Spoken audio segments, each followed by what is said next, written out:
할렐루야. 오늘도 새벽을 깨워 예배 자리에 나오신 여러분들에게 하나님의 은혜와 평강이 가득하기를 축복합니다. 새벽에 나오시기 힘드시죠? 정말 귀한 자리입니다.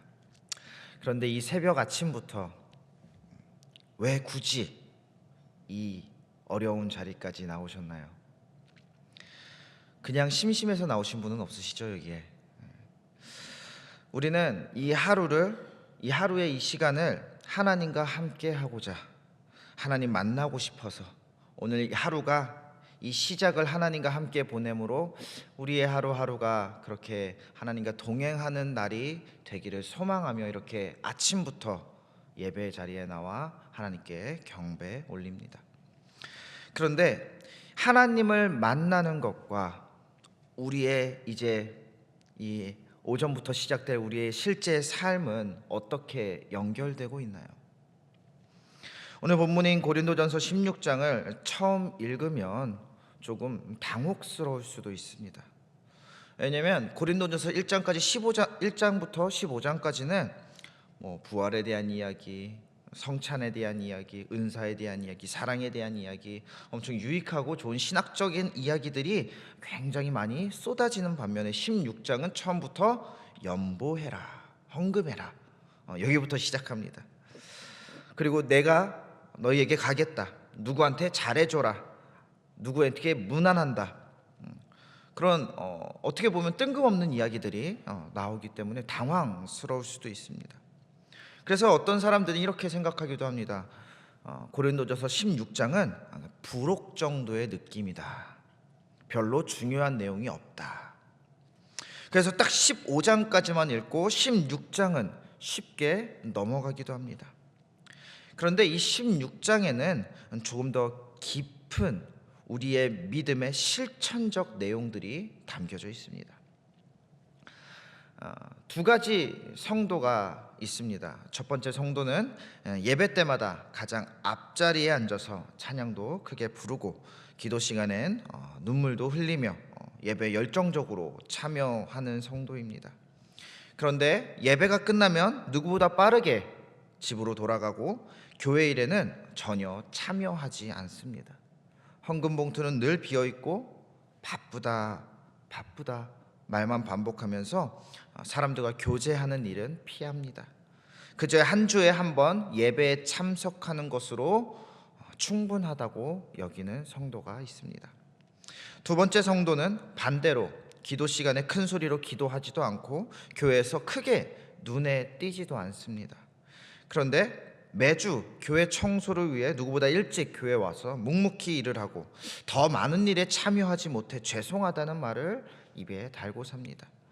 그리고 늘 11조를 정확히 내며 주변 교회 형제들과 함께 교제하며 나아갑니다. 여러분이 볼 땐 두 성도 중에 누가 더 믿음이 있는 사람인 것 같습니까? 어떤 성도가 더 낫냐라는 질문이라기보다는 이를 통해 나 자신에게 물어보시길 바랍니다. 나의 현재 믿음은, 내 믿음은 어떻게 실현되고 있는가?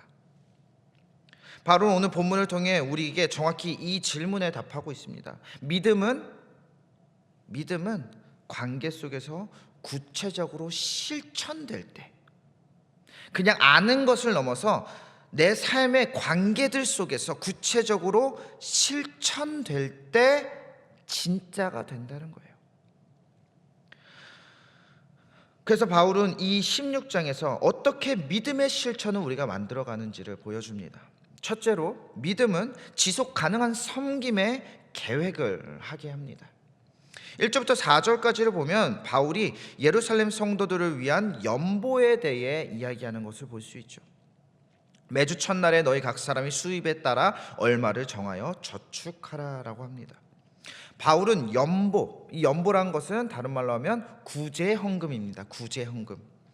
이 구제헌금을 위해 매달 계획적으로 저축을 하고 돈을 모아 놓으라고 말하고 있습니다. 헌금을 계획적이고 체계적으로 하라는 겁니다. 우리는 종종 이렇게 생각하죠. 믿음은 감동이다. 그래서 성령 감화를 받아서 그때그때 감동되는 대로 그때그때 하면 된다. 전혀 틀린 말은 아니죠. 그런데 진짜 성숙한 믿음은 한순간의 감동을 넘어서 지속되는 순종으로 나타납니다. 감동을 받아서 한 번에 어떤 큰 금액을 헌금하는 거 굉장히 중요하고 물론 귀한 일이죠. 그런데 그 헌신이 지속되지 못하고 일회성으로 끝난다면 그것만큼 안타까운 일이 없는 겁니다. 하나님은 우리의 헌신이 지혜롭게 지속 가능하게 이어지기를 기대하기 때문이에요. 그래야 지속적으로 하나님과 관계를 이어갈 수 있기 때문입니다. 그래서 오늘 2절 말씀은 우리가 어떤 식으로 헌신해야 되는지를 말해주죠. 규칙적으로 내 형편을 정직하게 판단해서 미리 계획하여 꾸준하게 해라 라는 내용이 담겨 있는 겁니다. 또한 바울은 5절에서 12절까지 자신의 구체적인 선교 계획을 또한 알려줍니다. 연보뿐만이 아니라 주님의 일을 하는 그 모든 일들을 충동적으로 하지 않고 철저한 계획 안에서 지속 가능하게 움직이고 있다는 것을 보여주고 있는 맥락입니다. 물론 계획한다고 해서 다 그대로 이루어지진 않죠. 바울도 매번 자신의 계획이 틀어지는 경험을 했습니다. 바울은 이 성경을 읽다 보면 바울은 철저하게 계획적인 사람이라는 걸 우리가 보게 됩니다. 그런데 그 바울의 계획이 매번 틀어지죠. 매번 자기가 원하는 대로 일하지 못하고요, 매번 도망치듯이 여기저기 왔다 갔다 하면서 일을 하게 됩니다. 그러나 바울은 끝까지 그럼에도 불구하고 계획합니다. 그 계획 가운데서 하나님께서 자신을 인도해 주실 것임을 믿고, 그리고 자신의 계획대로 되지 않더라도 그 길을 인도하시는 분은 하나님이심을 믿고 고백하며 나아갑니다. 그래서 믿음은 내 인생의 한순간만을 빛나게 하는 것이 아니라 내 인생 전체를 주님의 빛으로 가득하게 만드는 일입니다. 그래서 믿음은 지속 가능한 실천 계획을 세우는 것으로 시작되는 것이죠. 둘째로 믿음은 강건함을 사랑으로 지키게 만듭니다. 13절을 보면 깨어 믿음에 굳게 서서 남자답게 강건하라, 너희 모든 일을 사랑으로 행하라. 13절 14절을 보면 이렇게 나옵니다.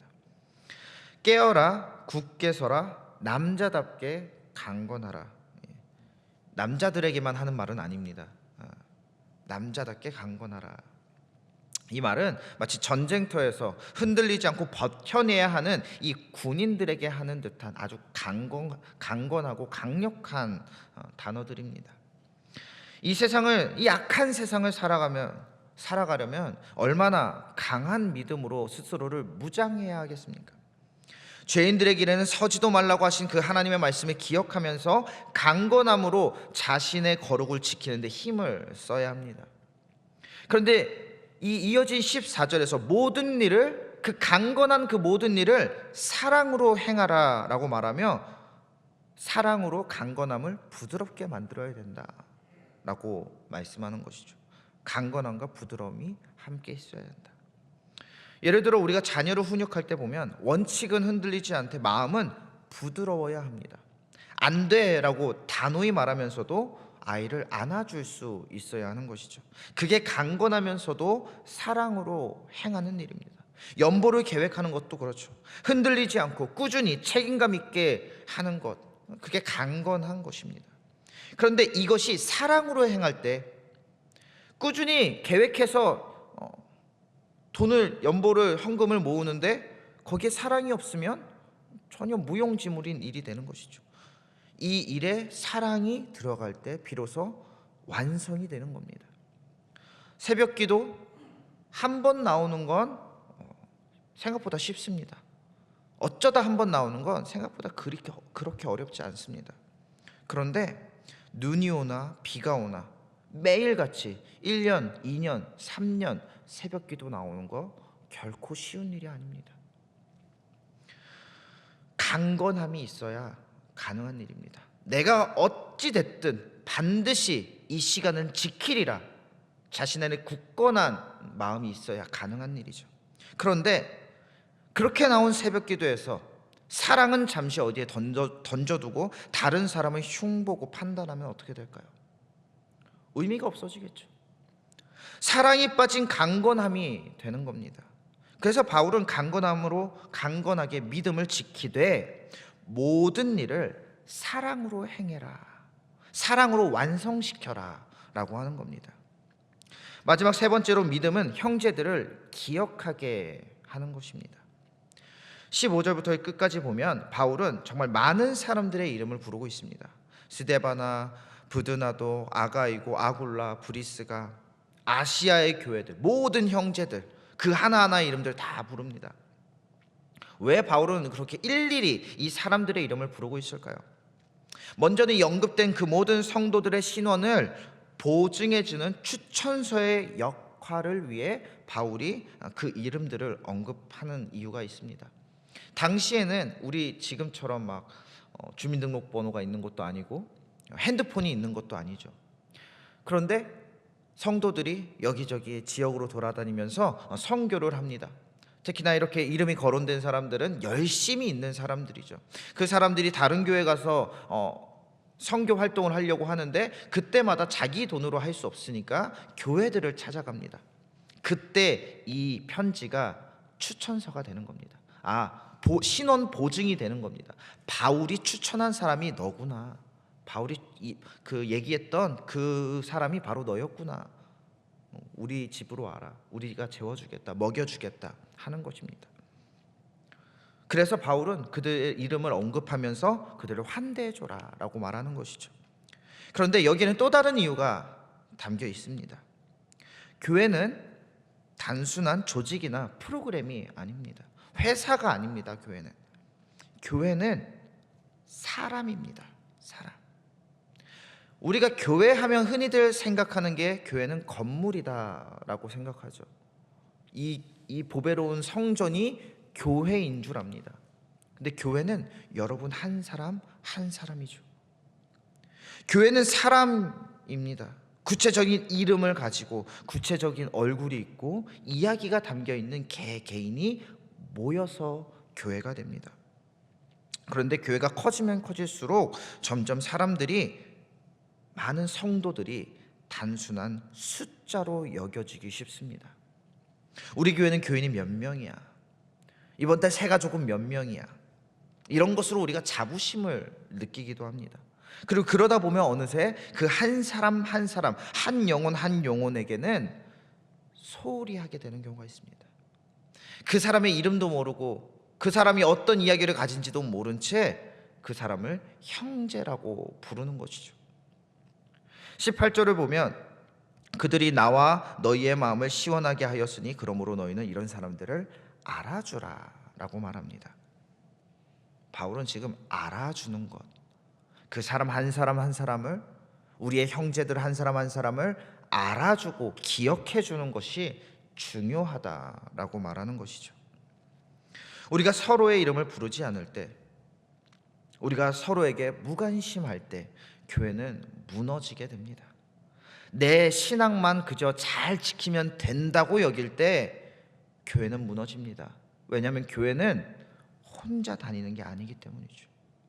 혼자서 세워질 수 없는 것입니다. 교회는 공동체입니다. 그래서 우리는 서로가 서로에게 관심을 가지고 서로의 이야기를 들으려 해야 되고 서로 교제해야 하는 겁니다. 교제가 빠진 신앙생활은 불완전할 수밖에 없는 것이죠. 이처럼 고린도전서 16장은 읽어도 안 읽어도 되는 그저 그런 부록이 아니라 고린도전서 전체 신학의 실천적 결론입니다. 1장부터 15장까지 나열했던 모든 신학적 가르침들이 이 16장에서 실천적인 삶의 방향으로 나타나는 것이죠. 그러면 우리의 믿음은 어떻습니까? 설교를 듣는 것으로 끝나지 않고 실천적으로 우리의 삶 속에 드러나고 있습니까? 아는 것을 넘어서 말씀이 내 삶에 진짜 나타나도록 나의 믿음을 증명해 내고 계신가요? 오늘 이 말씀이 우리에게 새로운 도전이 되기를 원합니다. 나는 어떤 믿음의 계획을 세우고 있는지, 나는 이 어떻게 강건함 속에 이 사랑을 담아내고 있는지, 과연 나는 내 믿음의 동역자들을 기억하고 함께 가려 하고 있는지 살펴보시길 바랍니다. 그래, 나 혼자 하는 믿음 생활이 아니라 교회로 하나 되는 믿음, 교회로 드러나는 믿음, 교회로 함께 나아가는 그 믿음의 실천을 만들어가는 우리 모두가 되기를 주님의 이름으로 축원합니다. 같이 기도하겠습니다. 오늘도 사랑으로 우리를 돌보시는 주님, 이 이른 새벽부터 주님 만나기를 소망하며 예배 자리에 나와 말씀을 듣게 하시니 감사합니다. 그러나 주님, 지금까지 우리의 믿음이 예배당 안에만 머물러 있지는 않았는지 돌아봅니다. 여러 이유를 가지고 섬기고 헌신하는 자리를 피하며 순종하지 못했던 우리를 용서하여 주시옵소서. 말씀을 기억하며 이제 믿음을 실천적으로 드러내는 삶을 살아가기를 원합니다.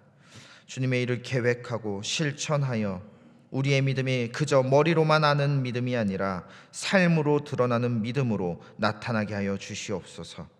형제들을 기억하고 섬기며 교회로 하나 되는 삶을 살아가게 하여 주시옵소서. 일신의 유익을 넘어서 교회의 유익, 형제의 유익을 위해 살아가게 하여 주시옵소서. 이 모든 것 우리의 능력 되시고 우리의 주인 되신 예수 그리스도의 이름으로 기도드립니다. 아멘.